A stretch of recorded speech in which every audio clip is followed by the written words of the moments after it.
अगर कभी किसी हस्तरेखा विशेषज्ञ को हाथ दिखाया होगा तो ये जरूर सुना होगा कि आपके मणिबंध में फला रेखा और फला लकीर कुछ खास संकेत दे रही है। दरअसल हस्तरेखा शास्त्र में जो मणिबंध होता है उसका शरीर के एक चक्र से खास संबंध होता है, जिसे कहते हैं मणिबंध चक्र। नमस्कार, हमारे खास शो सनातन सत्य में आपका स्वागत है।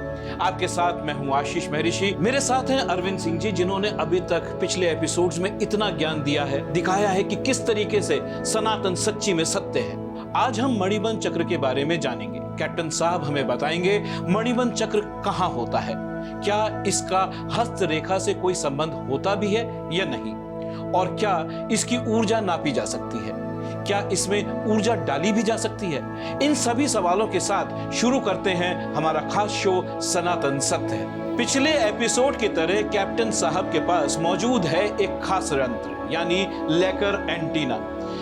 कोशिश करेंगे नापने की मणिबंध चक्र की ऊर्जा और इसको बढ़ाने के उपाय भी जानेंगे। ये जो चक्र है ये क्या है, इसके पीछे की कहानी क्या है, सब जानना चाहते हैं, हमारे दर्शक जानना चाहते हैं कहाँ होता है ये चक्र, और इसमें अगर कहीं प्रॉब्लम है तो क्या इंडिकेशन है। सोलर प्लक्स जो है वो मणिपुर है, नाभि स्थान है इसका, नाभि में होता है। और इसका जो स्ट्रक्चर है ये 10 पेटल्स का, यानी कि 10 पंखुड़ियों की भांति होता है, और इसका रंग जो है वो पीला माना गया है। तो ऊर्जा का स्थान नाभि स्थान है। तो अगर हम ये कोशिश करें पता करने की अरविंद जी कि मेरे मणिबंध चक्र में दिक्कत है, तो वो आइडेंटिफाई कैसे होगा, उसको पता कैसे चलेगा कि हाँ मेरे मणिबंध चक्र में कहीं कोई दिक्कत है। मणिबंध जो है वो फायर एलिमेंट है, जिसको अग्नि कहते हैं, और जितनी भी चीज़ें फायर एलिमेंट से कनेक्टेड हैं, जैसे कि आप अगर उसमें आप किसी भी तरह की कमजोरी महसूस कर रहे हैं, फटीग हो रहा है, आपका वजन बढ़ रहा है, आपके डाइजेस्टिव यानी कि आपकी पाचन प्रक्रिया खराब है, आपके किसी शरीर के किसी स्थान में अल्सर्स हो रहे हैं, आपके मसूड़ों से खून निकल रहा है, इस तरह की जितनी भी बाधाएं हैं, साथ ही जो गट की खाने पीने की जितनी पाचन क्रिया की जो बाधाएं हैं वो अगर नज़र आ रही हैं, इसका तात्पर्य यह है कि आपका मणिबंध चक्र का जो ऊर्जा क्षेत्र है वो निश्चित ही कमज़ोर चल रहा है। तो आज हमें अरविंद सिंह जी दिखाएंगे कि किस तरीके से मणिबंध चक्र को नापा जाता है, और अगर उसमें कहीं कोई कमी है तो वो इसमें ऊर्जा डालने का भी प्रयास करेंगे। ये मणिबंध चक्र के ऊपर हम अपने एंटीना को लाते हैं और एंटीना पूरी तरह से घूम रहा है, इसका मतलब इसके अंदर स्पंदन और शक्ति बराबर मौजूद है। तो आपका ये मणिबंध चक्र पूरी तरह से प्रबल है। ये बताइए, ये तो है कि भाई आप लेकर एंटीना के जरिए आप इसमें ऊर्जा डाल सकते हैं, इसमें तो कोई वाद विवाद है ही नहीं। हर किसी के पास लेकर एंटीना है नहीं, तो उसमें दोबारा से अगर वो ऊर्जा डालने की कोशिश करेंगे लोग अपने, अगर उनको दिखता है कि उनको ये प्रॉब्लम्स है, उनके शरीर में ये प्रॉब्लम्स है, ऊर्जा डालनी है, कैसे डालेंगे? इसके कई सारे विधान हैं। जैसे कि आप अगर अपनी लाइफस्टाइल में, अपनी दिनचर्या में आप सूर्य को लगातार देखते हैं, सूर्य उदय के बाद सूर्य की रोशनी में अगर आप लगातार समय व्यतीत करते हैं तो आपको इससे मणिबंध चक्र को प्रबल करने की ऊर्जा प्राप्त होती है।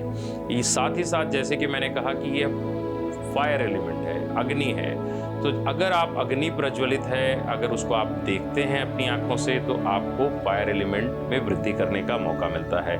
साथ ही साथ कृत्रिम तरीके से, जैसे कि आप कैंडल्स जलाते हैं तो उसमें भी अग्नि होती है, उसको यदि आप देखते हैं तो निश्चित रूप से आपके मणिबंध चक्र को ऊर्जा मिलती है। और आपने देखा होगा इन सारी व्यवस्थाओं में कि हमारे सनातन काल से अग्निकुंड हवन, हमारे सनातन काल से कई अन्य धर्मों में कैंडल की महत्ता, तो ये जो अपने पूर्वजों ने व्यवस्था बनाई है, इसका निश्चित ही जो संबंध है वो कहीं ना कहीं हमें ऊर्जा के रूप में लाभान्वित होने के तरीके बनाए गए हैं। तो ये बताइए कि अगर सपोज कर लीजिए किसी को बहुत ज़्यादा दिक्कत है पाचन में, आप कह रहे हैं कि भाई कहीं ना कहीं लोगों के मसूड़ों में खून आने लग जाता है, अल्सर प्रॉब्लम्स, ये बहुत बड़ी बीमारियां हैं, तो लोग आमतौर पे हिंदुस्तान में लोग परेशान हैं। ऐसे खान पीन की चीज़ें कौन सी होनी चाहिए जिसकी वजह से ये बेहतर हो सकता है? जैसे कि पहले भी हमने कुछ अन्य चक्रों के बारे में जब चर्चा की थी, तो हमने जो भोजन की सामग्रियां हैं उनसे ऊर्जा उस पर्टिकुलर चक्र को कैसे मिलती है, ठीक इसी प्रकार मणिबंध चक्र को अगर आप ऊर्जान्वित करना चाहते हैं तो उसके लिए जो मुख्य आहार हैं, जितनी भी तरह की बेरीज हैं, रसबेरी है और जैसे कि अनार है, और जो हमारे रोजमर्रा के साधन जो भोजन के जो कि किचन में जो रसोई में उपलब्ध है, उसमें अदरक है, हल्दी है और जीरा, जिंजर, टर्मरिक और क्यूमिन, इसके सेवन से मणिबंध चक्र को। अरविंद जी रोकूंगा यहाँ पे, ये तो हमारे रोजमर्रा के खाने में। यही बड़ी विलक्षण बात है कि यदि आप हिंदुस्तान के भोजन की पूरे जो मेन्यूज़ हैं उनको आप देखें, जो आम तौर पर हमारे घरों में भोजन मिलता है, उसमें हल्दी, जीरा और अदरक के बगैर शायद ही ऐसा कोई भोजन हो जो बनता हो। अर्थात हमारे पूर्वजों ने इस व्यवस्था को बड़े ही वैज्ञानिक रूप से रखा हुआ है। हमारे टेस्ट बड के अंदर जितने भोजन और पदार्थ बनाए जाते हैं उनमें ये नित्य डलता रहता है, तो स्वाभाविक है इसका कहीं ना कहीं संबंध हमारे चक्रों से रखा गया। लेकिन मैं ये कहूँ कि हमारे हर व्यक्ति के घर में ये तो खाना ही है, तो फिर क्यों परेशानी हो? ये जब कई चीज की अधिकता, यानी कि जितनी समस्या है उतना ही आप भोजन से या अपनी दिनचर्या से कर पा रहे हैं कि नहीं। दो बातें हैं, बहुत अधिक कमजोर हो गए चक्र, तो बहुत अधिक कमजोर के लिए कई व्यवस्थाओं को आपको स्वीकार करना होगा। यानी कि आप अगर योगा करते हैं तो उसके अंदर भी धनुरासन और भुजंगासन जो है उसको आप अधिक करेंगे तो आपका मणिबंध चक्र प्रबल होगा। तो जितनी भी चीजें आपका, जैसे कि मैंने आपको बताया ये फायर एलिमेंट है, आप सन बेदिंग यानी सूर्य की रोशनी और प्रकाश में रहेंगे तो मणिबंध प्रबल होगा। आप अग्नि देखेंगे, आप हमारे सनातन व्यवस्था के अंदर जो हवन है, अब उसके पीछे भी देखिए मंत्रोच्चारण होंगे, जो कंपन होगा उससे बल मिलता है चक्रों को, सभी चक्रों को बल मिलता है मंत्रों से। और साथ ही साथ जब आप उस अग्नि को लगातार देखेंगे तो आपका मणिबंध प्रबल होगा। और मणिबंध, मैं एक यहाँ को रोकूंगा कि क्या मणिबंध चक्र अगर सपोज कर लीजिए मैं घर में कोई हवन कराता हूँ, उससे भी फायदा होगा? निश्चित ही फायदा होगा, क्योंकि आप उस अग्नि की ऊर्जा को अपने शरीर के उस चक्र तक पहुंचाने के स्थिति को पैदा कर पाएंगे। अरविंद जी, अब एक चीज और जानने की कोशिश करेंगे। हमेशा हमने देखा है कि हमने पिछले एपिसोड्स में देखा है कि किसी न किसी चक्र का किसी न किसी देवी देवता के साथ आपने जुड़ाव बताया है। वो कौन से देवी देवता हैं जिनका मणिबंध चक्र के साथ जुड़ाव है?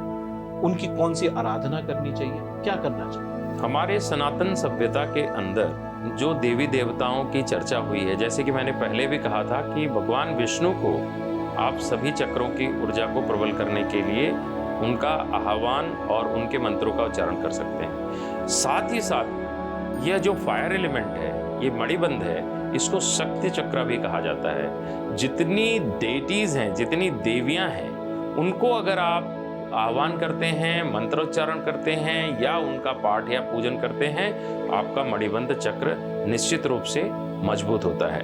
एक डेमी गॉडेस भी है जिसको हमारे हिंदू सनातन धर्म में योगिनी कहा गया है, लाकिनी उनका एक विशेष नाम। उस योगिनी की भी जब आप साधना करते हैं तो आपका मणिबंध चक्र प्रबल हो जाता है। अरविंद जी, ये बताइए किस फ्रीक्वेंसी पे, जो लेकर एंटीना है जब नापना होता है, तो किस फ्रीक्वेंसी पे आप ये देखेंगे कि इसको नापा जा सकता है, और वो कौन सा बीज मंत्र है जिसको करने से इसमें फायदा मिलेगा? मणिबंध चक्र की जो फ्रीक्वेंसी है वो 528 हर्ट्ज है। और इस एंटीना में वही, जैसे कि मैंने पहले बताया था कि इसको हम अपने कर्सर को उस स्थान पर ले जाते हैं जिस फ्रीक्वेंसी को चेक किया जाता है, और उसके पश्चात आपको पॉइंट करते हैं तो इस चक्र की एनर्जी पता चल जाती है। जो शब्द है, जो साउंड सिलेबल, यानी जिस अक्षर के इस्तेमाल करने से, जिस ध्वनि के तरंगों के पैदा करने से इस मणिबंध चक्र को ऊर्जा मिलती है, वह है रम। और हम हमेशा ये कहते हैं कि आप जब भी इस शब्द का उच्चारण करें, उसके अंदर वाइब्रेशन ध्वनि के अंदर आनी जरूरी है। कैसे होगा आप एक बार करके दिखाएं? इसको केवल रम कहने से कुछ नहीं होगा। इसको जब आप कहेंगे तो प्रयास कीजिए कि जब आप इस ध्वनि को पैदा कर रहे हैं तब आप इसको नाभि से ही पैदा करें, अर्थात रम रम रम इस प्रकार से जब आप इसको पैदा करते हैं तो इसकी जो तरंगे हैं आपके चक्र को लाभान्वित करती हैं। अब तक आपने सनातन सत्य में शरीर में मौजूद मूलाधार चक्र, स्वाधिष्ठान चक्र और मणिबंध चक्र के बारे में सब कुछ जान लिया। हमें उम्मीद है निश्चित तौर पर आप सनातन की शक्ति को समझ रहे होंगे। हम सनातन को विज्ञान की कसौटी पर परख कर ऐसी बातें, ऐसी रिसर्च बता रहे हैं जो अभी तक आपने कहीं नहीं देखी होगी। तो बने रहिए हमारे साथ, हमारा हौसला बढ़ाते रहिए। अगले शनिवार और चीजों के बारे में आपको जानकारी देंगे, शरीर के चौथे चक्र के बारे में जानकारी देंगे। तब तक के लिए मुझे और कैप्टन अरविंद सिंह को दीजिए इजाजत। नमस्कार।